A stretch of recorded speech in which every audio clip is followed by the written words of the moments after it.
पत्रोड येथील आयुष्यमान आरोग्य मंदिरमध्ये रुग्ण आहार समितीचे उद्घाटन, रुग्णांना भोजन वाटप।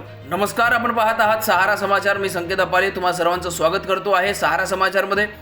पत्रोड येथील आयुष्यमान आरोग्य मंदिरमध्ये जवळपास 42 गावांचा समावेश आहे।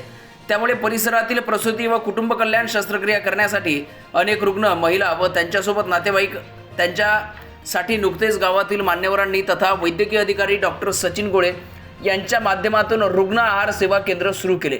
सविस्तर वृत्त असे आहे की आरोग्य मंदिरमध्ये परिसरातील महिला जेव्हा प्रसूती किंवा शस्त्रक्रियेसाठी येत होते त्यावेळी परिसरात कुठेही आपली चूल मांडून भोजन तयार करत होते।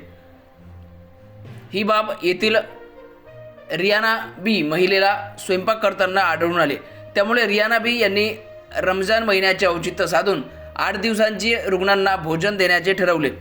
त्यावर डॉक्टर सचिन गोळे यांनी गावातील मान्यवरांशी बोलून त्या संदर्भात सांगितले की लगेच मान्यवरांनी 51 हजार रुपये जमा करून जवळपास 7 लाख रुपये समितीमध्ये दिले आणि एक समिती स्थापन केली आणि एक संयुक्त अकाउंट खोलून ती अमानत रक्कम बँक अकाउंटमध्ये जमा केली व आज परिसरातील एका इमारतीचे सौंदर्यीकरण करून आजपासून रुग्ण आहार केंद्राचे उद्घाटन समितीचे अध्यक्ष उपाध्यक्ष अतुल वाट यांच्या हस्ते करण्यात आले।